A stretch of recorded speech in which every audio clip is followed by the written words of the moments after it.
Here we go. Hello.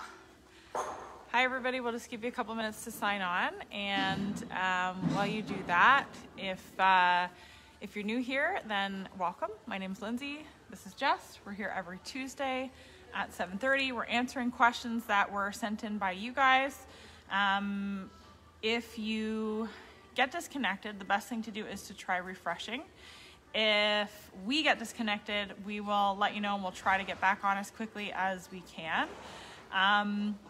If you're interested in watching one of the replays from a previous week, then the best way to do that is to sign up for our emails, and you'll have it delivered automatically to you every Tuesday morning, as well as the topic for that evening. You can do that by hitting the sign up button. If you're finding us on Facebook, you can hit the sign up button on our cover page. So up at the top of the screen, you can just hit sign up.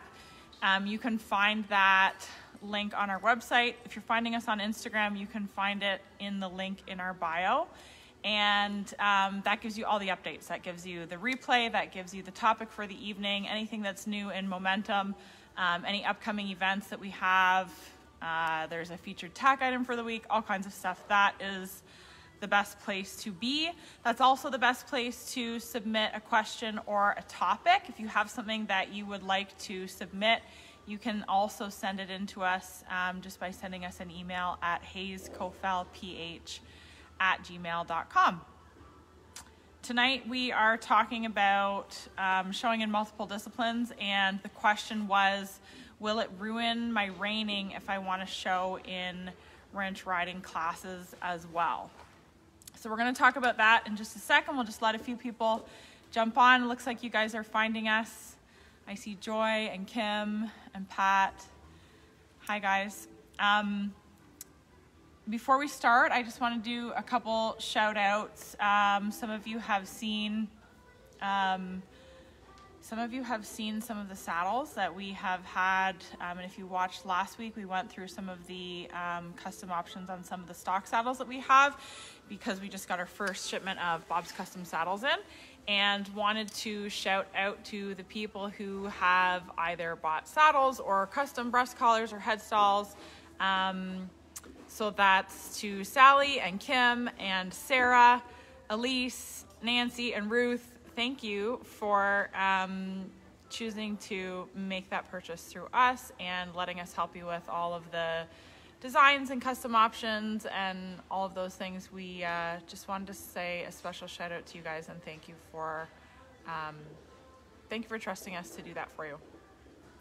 Also wanted to do a shout out to the ladies that we have, the new ladies that we have working in the barn with us. So we've added a few more members to our team, and wanted to shout out to Michaela and Michaela. There are two Michaelas, and Reese and Bethany. We're excited to start introducing you guys to some of these new faces around the barn. We had a really great group of people who applied for the jobs, and really great qualified candidates, and we're excited to bring them on a little bit more. So the question for tonight, will it ruin my reining if I do ranch riding as well? And I'm going to let you take over and explain to people why that is even a question. I think it's like we get asked it quite a bit as the trainers and coaches and stuff, because for a lot of years, and it still holds true today, a lot of people think that if you do anything other than reining with your reiners, you're going to mess them up. And I think there's enough of them, enough horses out there showing, and enough people doing it that have lengthened their longevity and made them prove that horses will last if you show them properly. But we get asked it quite a bit because there's an old mindset that reiners can just do reiners, and you just leave your horses in those disciplines. I guess I've never agreed with that mindset. I'm not saying switch into certain disciplines. You can't go barrel race your horse hard 6 weekends and then expect them to be quiet and come back and show as a reiner. But to do certain events and show them properly does add longevity to the horses. We get that question quite a bit, especially for certain parts of the reining pattern. Especially, if we get them trotting in the arena, will that be a bad thing for them? Years ago we used to train the reiners, and everybody's mindset was, oh, you don't trot them very much. You don't want to ever teach them to do that. And I agree with that to some extent, but we have some that can't. I have a 2-year-old this year that cannot trot. He just does not know how to trot. As soon as you do anything with him. He can trot. He would prefer to lope. When you're saying he cannot trot, he can trot. It's just not. It's not his natural gait. It's not that he can't physically trot. It just really sucks. And he's a very good colt for that discipline. He will never be a ranch rider. I'm not saying we'll never put him in the event, but right off the bat, I know he's going to minus a trot and he's going to break to a lope every chance he gets. Yeah. And I'm never going to get after him for it because that's his natural gait. Trotting those things around the pens, changing him not at center all the time, not spinning him 4 times all the time. Going over poles. Sure, just giving them other things to listen to and taking them off of the patterns that we have set. We can get them so stuck that they only circle, they only do they only stop down the sides and at the ends. I think it's a great way to help them horses stay mentally clean and mentally with us for long periods of time. I want to just back up on this for a second. So I feel like, excuse me, I feel like the ranch riding, when we're saying, will it mess up my reining to do the ranch riding? And obviously what we're going to say is no, it's not going to. But there are things that you can do in a ranch riding class, in a reining class actually, but that we see more of in other classes like barrel racing that can really mess with your horse's brain. In that, when we're doing a reining pattern, we want the horse to be so comfortable and so focused alone in the pen that the last thing we want to do is teach them to blast in, turn a barrel, and then run home. So there are ways that you can definitely interfere with the mindset and the training that has gone into your reiner by showing them in other classes. But what we're saying with the ranch riding is that there's a lot of ways to utilize a ranch riding pattern. And the fact that the pattern is a little bit different, you're asking for some of the same things, but the pattern is a little bit different. There's a lot of ways that you can actually utilize that to your advantage for a reining horse.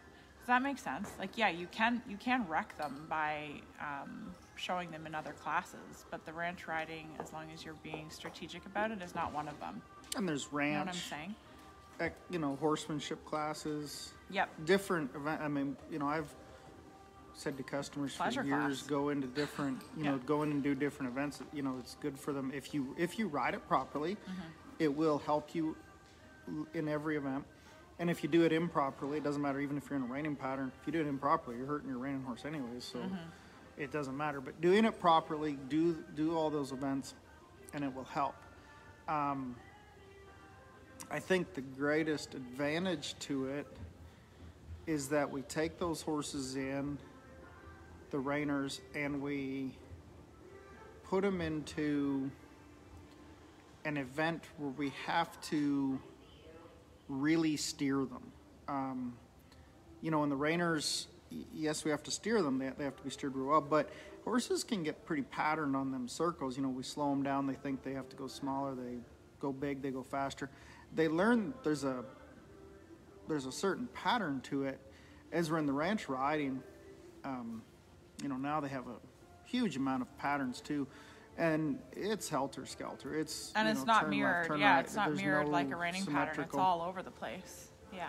And when you have to take hold of that horse and handle him around a little more, that really shows up. One thing I have seen over the years that has been a change is there is a style in the ranch riding that, you know, not every reining horse is perfect for the event, but that doesn't mean it's not good for the horse to go in the event. The gelding that Lindsay showed this year, he's very good at the event because of how he carries his neck, because of how he hangs his legs out there, and he can trot out and he can move and he can do all those things. You know, we took him to a show and he, you know, got some points on him. He won it. You know, there's certain ones that are better at it. Yeah, showed at a reining But that one doesn't mean- weekend, the ranch riding the weekend after, and then back at the reining the weekend after that. Right. Yeah. And it's not that every reiner is going to be perfect at it, but it's very good. Even those ones that aren't the best horses, it's good for them to go in and do that different discipline, and it will help them mentally, even if they're not great at it. You know, it's such a great opportunity to get them in the pen, make them work for you. And from a coach's point of view, it's a great opportunity to get people to learn how to show without running their horses. And ranch riding, I think for when it first came out, a lot of reiners you know, it's an easy class. It's not easy. It's a hard event to do well. You know, the reiners looked at it as, you know, if you're going to go down there and do a big stop, if you mess it up, everybody sees it. In the ranch riding, when you mess it up, it's a break of gait, and, you know, or that horse pushes on you in a corner or something, and the break of gaits. It's hard to go up and down the scale from walk to jog to extended jog, lope, extended lope, and then throw yourself back up and down that whole scale and do it well. In such a short period of time. It's a shorter, Oh yeah, it's a very fast event. more components, but shorter pattern overall. A minute and a half instead of 3 minutes. So, I mean, you got to have a broke horse. And it's a great event to It's really get fun. people to I learn think how to it's really show fun, one. yeah. You know, you know, there's a few phrases, I guess, that we always use. You know, you got to put your hand forward and show these things. You got to keep going. You know, if you kind of mess up in one, you know, don't worry about it. You know, we've been awful lucky to have a fair number of, never did count how many top 10 Congress horses we've had in the ranch riding. We've been very lucky to have a whole whack of them where they were reiners, and, you know, but they can trot and they can move and they can do all those maneuvers. And I think the easiest one to say longevity wise was like the year we showed Scarlet Sorrel horse. We showed him at the quarter horse shows in the ranch riding a lot. Yeah, Boom and You Little know, Peppy. qualified him for the Worlds pretty easily. Got a ton of points on him in the ranch. Put him in the cow horse, and the same thing done right. And the And halter. Yeah, he did some halter. And he's still doing it. He's still doing he did the ranch riding and the reining and everything for Scarlet this year. What did she mark on her very first Oh, yeah, like a ranch 73 riding? or something. 73 or 73 and a half or something ridiculous. And I Yeah. think the big thing is done right. That can really, really help your horses. So Joy asked, why does it help them? Does it keep their brain fresh? I saw Joy had a comment up on there. So do you want to answer that a little bit more? Because we're changing what they think they're going in the pen to do. Making them wait, pay attention, listen for the cue rather than anticipate. We don't really realize how much they know about the pattern that they're doing or what shapes they're being expected to do until you take them into a ranch riding pattern or until you show a 3-year-old. Right? And you don't realize how much they don't know, or sorry, how much they are doing until you take one in that really doesn't know, or you change the pattern on an older one. And for me, like if you take an old reiner, person or horse, you walk to center, there's only two things you are going to do. You're going to either lope off into a circle or you're going to spin. And them horses know that. So they're looking for only two cues. And then you go into the ranch riding, and it could be side pass, it could be, and you only spin maybe once. Yeah, or you could speed up your lope and then trot after, not stop. You could do an extended lope into a trot. Or and pulse. Then, aside from the center work, is some of those. I can't remember which patterns they are, but you come down the side, you extend them out, where a reiner gets anticipating, boy, if I go to speed up down a side, I'm going to go run and stop. And then you turn the corner and slow them down and then cut them through center at a diagonal. And anytime you can handle that horse in the bridle and say, you need to come to me and come over here or do this, do that, and they say, yes, sir, I'll come over here. That's not what I was thinking I was going to do, but yes, sir, where would you like me to go? When you bring that back in the reining pen and they're in that yes, sir, yes, ma'am mentality, they're going to show better. It's like it's like a really good schooling class.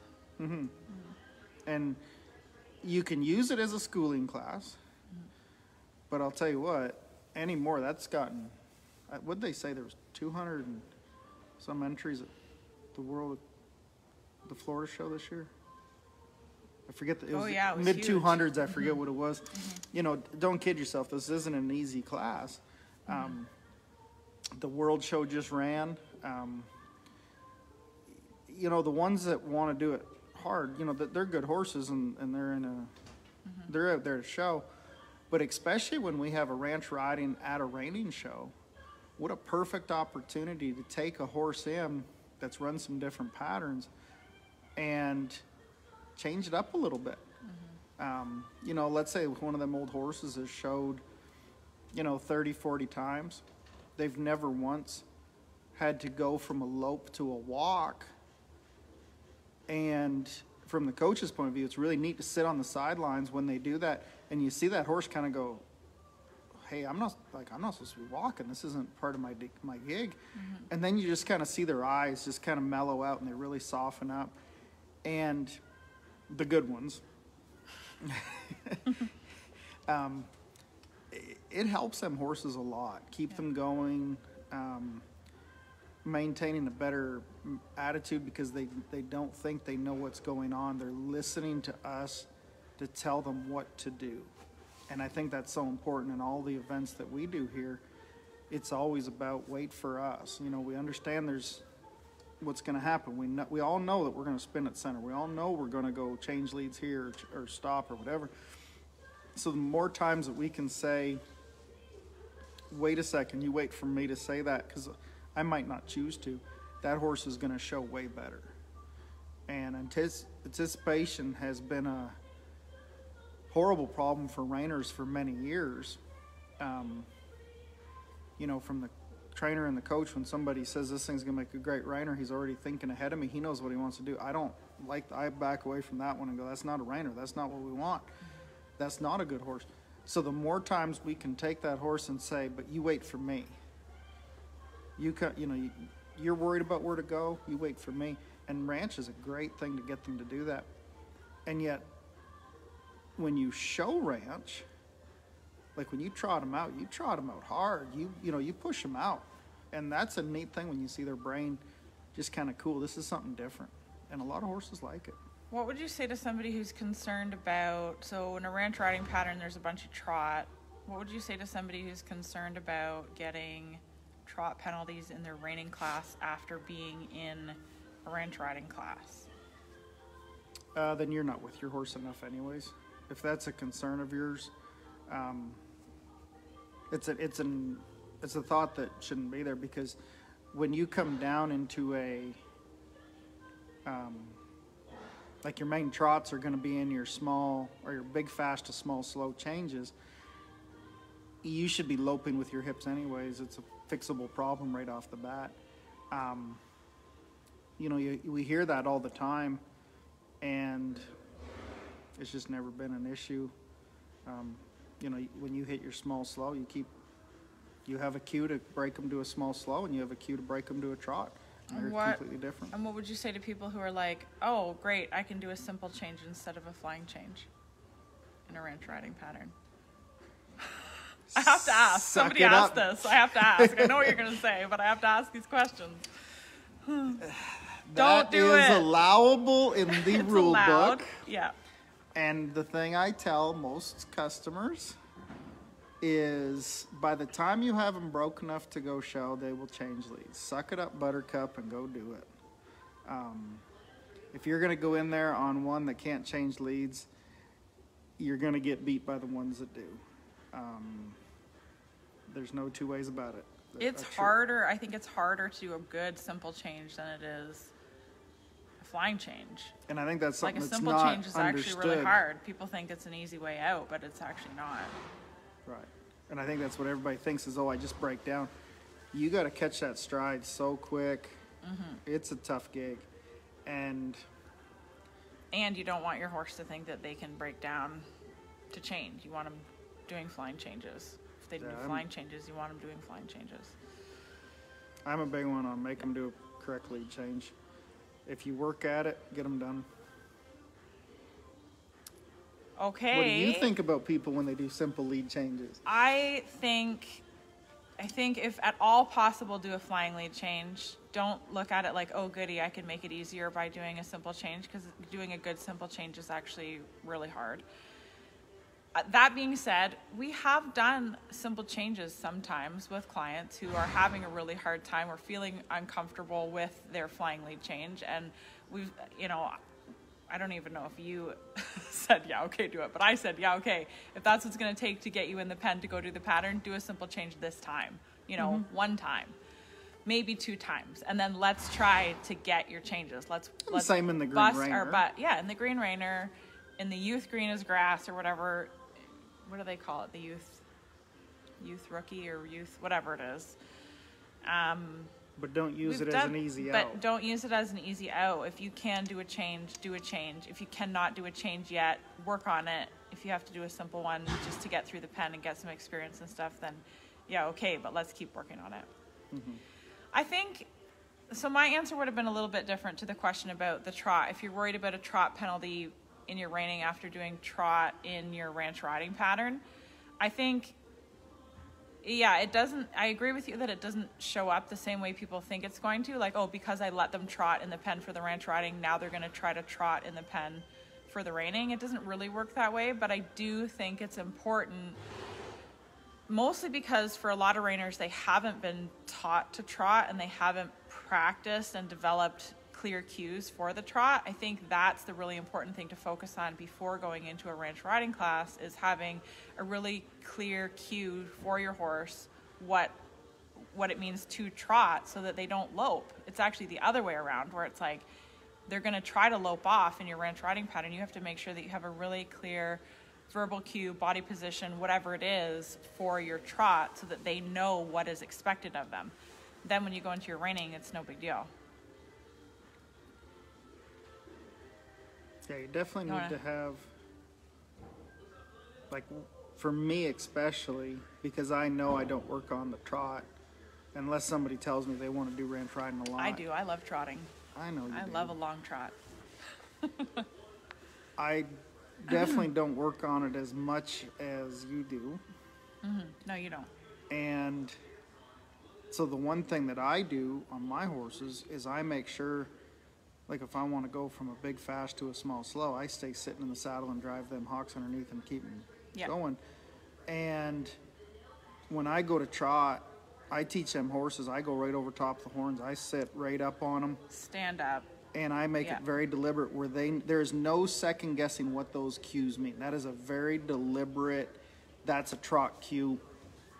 And I think that's where people get in trouble, especially in the ranch riding, but in every discipline, is like they have a cue that means multiple things, and in the ranch you can't. When you want to get them things clicking through fast, and you want to get them going, next maneuver, next maneuver, next maneuver, they better know for sure what you want, no second guessing it. And that can be tough. I mean, the good horses, it's a fast pattern when you come out.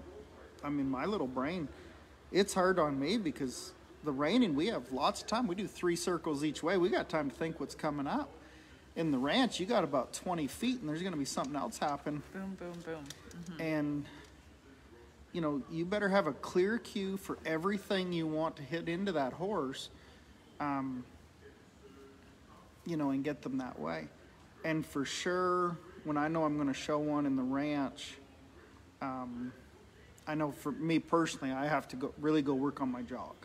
I'm not a pretty rider, so I have to kind of figure out where that horse wants to sit to make that look as good as we can.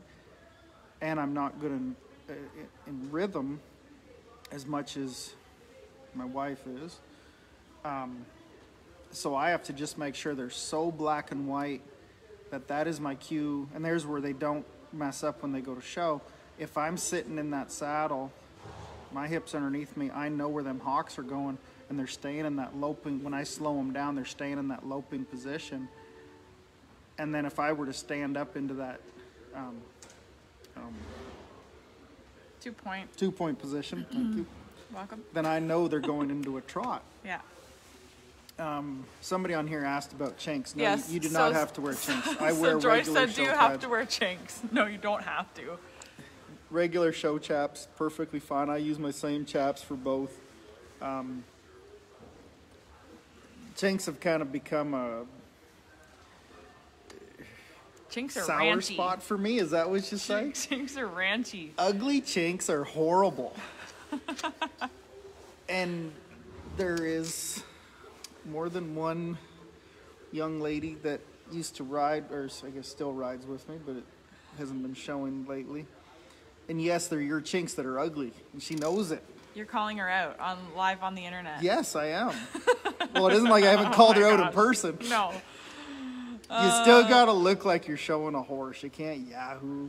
You can't have Yahoo. Yeah, chinks. Joy's glad she doesn't want to have to buy more stuff. No, you you do not have to buy more stuff. And the same with like Ramel reins. You don't have to have any of that stuff. Like I like You just to show need to in look Ramel's. like you're on a ranch. You can't have a bunch of silver, no braids in your horse's mane. Split reins, you're fine. Regular show chaps is fine. I guess we can even pick on. Why are we picking on people? Well, I gotta get You some just picking love on what picking you're on wearing on people. ranch. Like, you know, the shirts we're you not- wear should be plain. Oh my gosh. I think people should have fun and wear what they want to wear. The people that know who I don't like their chinks or their shirts know that because I've already discussed it with them. And none of them care. Nobody I think now they cares. just wear them just to make me get wound Everybody up. loves to wear stuff to get you riled up. That's why people bring you pink stuff all the time. Yes. Yeah, you're showing my horse. You have to wear something pink, Jess. Like, No, I don't. okay, so let's get to some of these questions. So, Carter is saying ranch riding plus reining equals a versatile, well-rounded horse and rider, don't you think? As well, perhaps it would prevent your horse from becoming bored or sour. Oh, sure. I And think that's the whole thing we talked about tonight is just, you know, it keeps them horses mentally fresh and that keeps them lasting longer. You know, it's just a great thing. I saw Anne had something back here that I wanted to get to. I think you need to be clear on your goal. If you want to have the non-pro reigning year-end champion, you may not want to do too many things. For most of us, we want to keep adding skills to our own riding and the horse's toolkit. We want to try out different things, and a buckle is not the reward. It is increasing the overall diversity of the horse and rider capabilities. Similar to concerns about using a cutter to do sorting. Do you want to answer that? There's a lot of things in there. That's a lot, yeah. The first part is like, what did it say about not You have to be picking clear up on your new things? goals, and yeah, if you want to get the non-pro buckle, then you don't do multiple events kind of thing. Clear on your goals is correct. But even if we have a horse that we show, let's say a non-pro is going to show in the non-pro stuff, and they're going to run that horse realistically maybe 20, 30 times, that horse is going to anticipate. So I'm going to take him in and do different types of patterns to keep him from anticipating.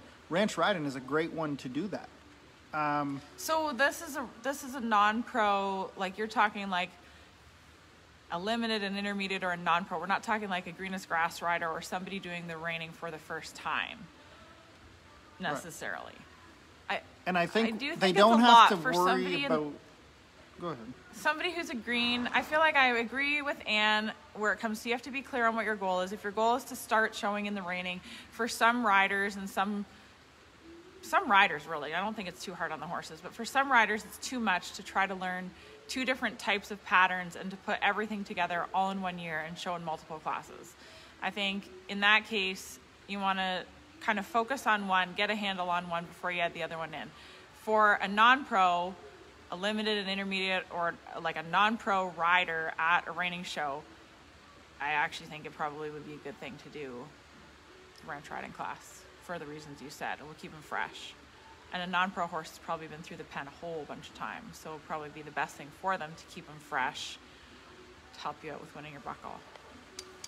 Yeah, and I think like you said though, focus on your goals, but that doesn't mean doing that extra event. You don't have to focus on that event, but you can still run the horse through the pattern and kind of help you out in it, or have your trainer do it or whatever. It's an add-on. If you want it to be an add-on, it's a great add-on. And if you want it to be that one that you focus on, then that works too. We've had a few people over the years, they want to focus on the ranch with very, very limited reining. So their lessons are more geared towards the ranch. That's knowing your goals, but your ranch can definitely help your reining. It'll help your goals come into there. And I think the same is true for where she said about... Donna's saying, sorry about Amber's jinx. Oh, they figured out who that was, huh? Yeah. The other thing, like where you say about the cutters and the team penners, that's not even the same discipline. You're talking the same as like reiners to bow racing. Penning is not cutting. Anything that's timed is not the same as judging. You take those two completely away. Yeah. If you're worried about a clock, you're not going to come back and do cutting well, and you're not going to come back and do reining well, because these are technique sports, and the team penners or sorters and all that kind of stuff and the bow racers, those are completely different. So yeah, those ones just don't work. Okay, Daphne's saying saddles, what can you show in? And there's a bunch of people saying hi on here. Chad Wilson, Daphne, Lori. I see Elise is on here, and Gail is asking, is it against the rules to use boots or wraps? I think it still is, isn't it? Yeah, as far as I know. You can't use wraps. No boots or wraps. Saddles. They don't spin them. You got to remember, they pivot once. They don't spin them a bunch of times. So you don't need wraps. And the mentality was you would not wrap your horse to go ride on a ranch where you were going to ride all day. And that's why they took the wraps off them horses. And braids out of their manes. Yes, no fake tails. Silver off the saddles. As far as saddles go, regular saddles, people showing different things. I mean, obviously, our reining and our cow horse saddles are pretty ideal.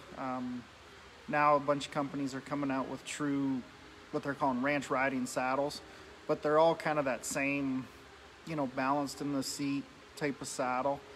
With not a lot of silver on them. Not a lot of silver.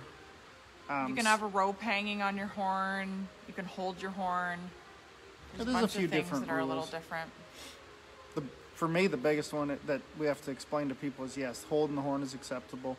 And all that stuff really gets into, if you're going to use it as an event, just read the rule book. There's nothing in there that's a hidden thing.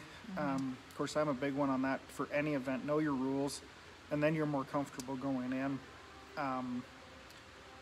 The regular legal bridles, junior horses can do hackamores and snaffles, and senior horses and juniors can all do shank bits one-handed. It's all pretty standard. And that's one of the things a lot of people are liking too about the ranch, is they're not feeling intimidated, to go buy this big fancy blinged out saddle. You can try it and fit in without all that extra bling. All right, we're in good shape. We answered all those questions. I think hopefully somebody's going to go try some ranch riding, not feel worried about it. I think not even just the ranch riding, though, like different events. You know, I mean, I like taking a lot of them old show horses. You know, I'll go rope a little bit off of them. I'll go work a cow off them and trail ride. I think if you do it properly, multiple events helps the people and the horses so well. Just be all, you know, well-rounded, better horse people. Know your horses. You know, the ranch riding, even if it's not what you really want to do, but you want to play with it, you know, Saturday night at a Reining show, and they have the class, just get you to know your horse better. You know, and that's the biggest thing when showing horses is you better know what's, you know, no flicka. You better know what you're riding. If you got a little bit of a bond with them and you know them inside and out, well, you can go show them a whole lot nicer. Do weird stuff with them. Okay. Good. I think we covered that. You guys, thanks for being on here and watching with us. Thanks for submitting your questions. Like I said at the beginning, if you want to try to catch a replay, or if you're just jumping on now and you want to watch the replay, it will be available when we're done here. It will be delivered to your inbox if you are one of our email friends. If you're not yet, you can hit the sign up button on our Facebook page or hit that link in our bio in our Instagram. You can find the sign up for our email just about anywhere on our website. You can send me a message and I will hook you up, and you'll get that sent right into your inbox on Tuesday morning, as well as the heads up for next week. We have a bunch of fun questions and topics for the next little while, all the way through till early January, including your birthday is on a Tuesday night. And Tuesday night on Jesse's birthday, we're going to do Ask Jess Anything. Surprise, I didn't tell you that yet. Yay. That's what we're doing. December 28th, we're doing Ask Jess Anything, and I might censor it a little bit, but you can ask him anything and we'll see what we can come up with for that. If anybody is... What are we saying? What? Well, I just have this vision of like how many of my really good friends I'll have to be like, no, you can't. Nope, you're out. I know. Yeah, I shouldn't have announced it ahead of time. Now all your friends are going to jump on and ask silly questions. Well, they won't be silly. They'll be flat out stupid. Okay. Oh no. Okay. If any of you are watching this and you are interested in more of our instruction and banter, we are opening up Momentum in January. Momentum is our online coaching program where we're not just sitting in front of the camera yammering on. We're actually teaching you things on horses. We're teaching other people on horses, and you get to see inside of that. There's riding plans, there are audio lessons, there are all the tools you need to actually take the advice from the program and apply it into your riding immediately to help improve your scores and have fun, have direction with your horses at home, especially all through the winter. Keep you going. So if you're interested in that, you can find that information at momentumhcph.com, and you can send me a message. I'm happy to tell you more about it. Momentum members are getting the voiceover trainings for our Follow a Horse in Training, so that we've been following some of our 2-year-olds since this time last year. So the first time that we round pen them, we did live video. We've done videos following up every few weeks, and this week everybody's getting an update on the Smart Spook 2-year-old and the Magnum with a Gene 2-year-old. So that's your teaching over top of the video. So you're talking over top of yourself riding, talking about what you're doing and why, what bit you're riding in, and how the horse is doing and all that stuff. It's kind of cool. Okay, so if you have questions, if you want to get in touch with us, send us a message. We would be happy to connect with you guys, and we'll see you next week on Tuesday at 7:30. Have a good night.